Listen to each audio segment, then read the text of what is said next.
Napoli striker Victor Osimhen has made his decision. Sadly, he's not told us this decision, so it allows us to talk about and speculate the places where Victor Osimhen could go. An amazing striker in a game right now that probably doesn't have an outrageous amount of available nines and a lot of teams that are kind of in the market for it. Certainly a lot of top teams, and of course it gets murky when we start adding in the financial implications as well.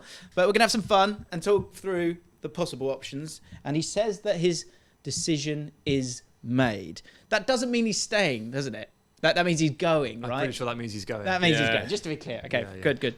So we've got Real Madrid, Chelsea, Arsenal, Man United and PSG, all of which are searching for a number 9 at the moment. Shall we start in Spain? Real Madrid, the Galacticos. Are they signing another bloke? Yeah, they're very heavily linked to Kylian Mbappe. You know that guy? Is he good? Yeah, he's all right. Brings an entourage. But I do think long term that Mbappe ends up at Madrid, whichever way you look at it. And Osimhen's got a long way to go in his career. So I can't imagine the two of them, along with Vinicius and Jude Bellingham, can survive at Real Madrid. Yeah. One thing I would say is Osimhen can work for any team. Tactically, he's so fluid.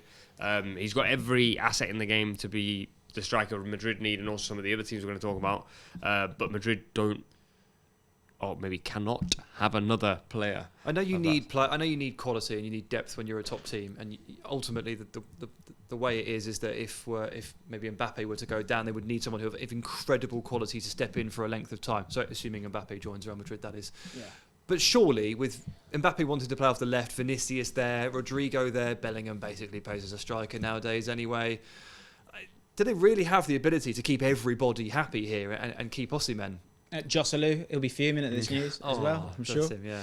Well, I think that's a really good point. That where does Mbappe want to play? Now he's sort of his hold-up play's got better at PSG actually this year, playing essentially amazing against Newcastle United. That game is sort of link-up play superb.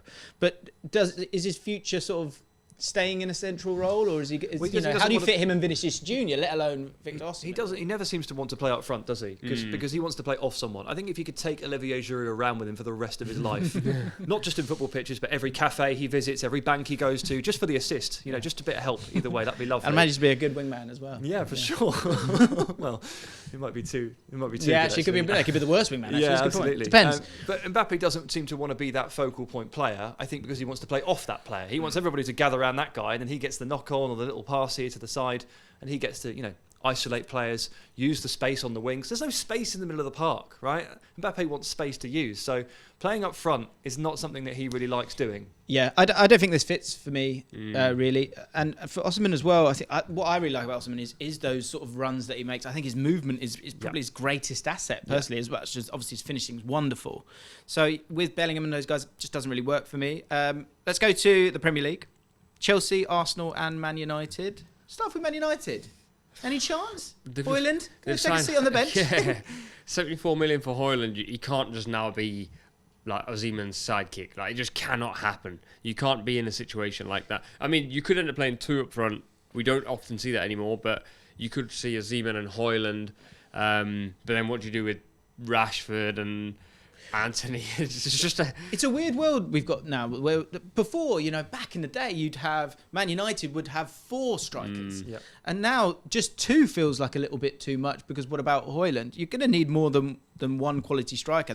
Man United need a striker, surely. Yeah, I agree with that, but I don't think you can survive having 2 strikers of that age who need to play football to further develop their game. Right. And then you can't rotate. Like, Højlund can't just play cup games. Back in the days, I know you're thinking Teddy Sheringham, Ole Gunnar Solskjaer, York, Cole, even more recent with City, there Tevez, Aguero, Balotelli and Dzeko.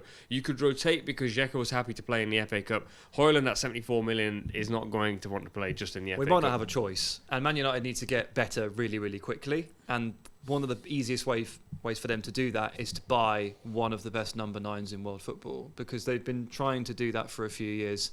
They've known that was the step they needed to take, and they have either decided not to stump up the cash or decided to go with Højlund because they couldn't lure in any other options. Osimhen would be amazing for Man United. He would transform them. I would buy him. I would say, sorry, Højlund. the question I would say is, can they buy him? Because I think when it comes to FFP, they need to sell some players. Yeah. Sancho needs to keep doing well Yes. so that they can sell him and try and get some money back to deal with the release clause, which is 120, is it? Yeah. So again, I'm struggling with that. They also have the other problem as well that like if they go and sell Sancho, let's say, and they buy Osimhen, they still also need to sign like 3 other players that I would say are more high priority, especially a centre back if Varane is to leave, and then a right back. So there's 2 key areas you need to sort out before I think you go, oh, that £74 million striker who may still work, we have to replace him with Osimhen. No, I still think sign Osimhen and think about the rest later. Outscore. Really? everybody. Get it done. Oh, absolutely. Goals do like They allow change- you to forget of they a change lot of problems. everything. Yeah, And Rasmus absolutely. Højlund has missed a hell of a lot of chances in the Premier League. He's scored very few goals. Man United's goals scored tally this season is kind of embarrassing considering the club that In they all fairness, are. it's been pretty embarrassing under Ten Hag on the whole. Yes. So I think this could be more of a Ten Hag issue than a Højlund issue. Okay. Arsenal and Chelsea. Chelsea again will want to. Again, are they just finding new money again? I don't know where that's coming from. And Arsenal actually, from what I've seen, reports I've seen, in January they had 11 million to spend, and that's why Ivan Toney reports have sort of calmed down a little bit. But in the summer they're going to want to go and get someone. Yeah. I guess you've got to chuck Ivan Toney into this as well. Is he's a cheaper version? Are you going to get close to the same output with someone like Ivan Toney? Well, Premier League proven. Tony is Premier League proven, and he does score. He scores a lot of goals. He scores some good goals. He's not as good as Osimhen, though, is he? He's not. So different. Of course, they're different. Osimhen is the aggression that he plays with and the bravery that he plays with, the relentless runs in behind and the bustling up of the centre backs and him occupying 2 to 3 players at once. Obviously, Tony does that in a slightly different way, coming towards the ball and maybe flicking the ball on for a Burmo and other players like that. Osimhen is just running defences ragged in a totally different and more intense way. So different players. I'm sure Arsenal fans would take either. Yeah, maybe either. Obviously, with Tony, the question is always like, well, how does he get on over the course of the rest of the season? Need to make sure that he is indeed back. He is all good. He is sharp. He looked good on his first game back for sure, but we need to see that over a more prolonged spell. We've been watching Osimhen for a couple of years now. He is awesome. He is well worth big money. Tony still is a little bit of a question there. Yeah, not for me, but I get what you're saying. I think the personalities of a striker is very interesting here. We're talking about backups and starting players as well. Weirdly, it's an odd question to say, but are you better off in terms of that competitiveness in that forward area to have an Ivan Toney who will battle with Jesus and you can kind of play both and pick and choose and they can both be okay with that? If you buy Victor Osimhen, he has to play every game because you're spending a lot of money. If you spend 70 million on Ivan Toney, he also has to play because that's a hell of a lot of money. I still think Ivan Toney would be more content with rotatable. Whereas I think Osimhen is not going to rotate for Gabriel Jesus. Okay. Well, Ivan Toney is coming from Brentford and Victor Osimhen is coming from Champions League quarter-finalists. Exactly. The one thing we know for sure, though, is Ivan Toney wants to move because although he's just got back to Brentford, he can't wait to get out. Cannot wait. PSG. So the guy we spoke about at the start, Kylian Mbappe, Google him. He will probably go to Real Madrid. Yep. And how that happens, and there's loyalty bonuses that might allow PSG to have a little bit more money, and PSG have money regardless. That feels like the obvious one for me, for Osimhen to go there and be the star. Did just spend 160 million euros on 2 strikers last summer. That's true. Gonzalo Ramos and Randall Colomouani was like 90 million. Ramos was a loan they've made permanent for 50 or 60.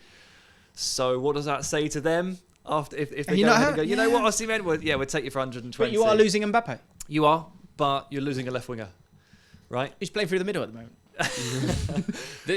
I don't think PSG have the flexibility to bring in Osimhen and make it work. That's my problem. Like you bring in Osimhen and you got Colomouani who could be a superstar. Ramos whose growth they've completely stunted, and in recent times they actually don't play very well with a 9. So, you bring in Osimhen. In fact, they've bought 3 9s, and none of them are going to work as it stands. We didn't speak about Chelsea. That's where I think that's probably, in my eyes, the most likely place. Obviously, financial issues. Where are they getting the money from? Where are you getting it from? I just can't get my head around it. Madrid need a right back. They've got Reece James. Madrid like Reece James. Ship James out. Bring Osimhen in. Everyone's flatline happy. Okay. I'm going to stick with PSG because, it might not fit, but I think they might still want that shiny thing that is Osimhen. And the others, I'm struggling to see it. And I think Chelsea are in. They've spent their money. In my opinion, well, I think at some point they have to stop. That's why Newcastle can't spend right now. That's where teams can't spend right now because FFP, PSR, and whatever letters you want to use are real things, which is great to see. And I hope that applies to Chelsea as much as everyone else. Did Newcastle put their players on 80-year deals to amortise it for 1 penny a month? Did they think of that? No. Is that why the money's there? Congratulations, Todd. You got yourself Victor Osimhen. So Chelsea, PSG, Sam, where? Chelsea. Okay. Let us know. Where do you think he'll go? He knows. But do you know? Let us know.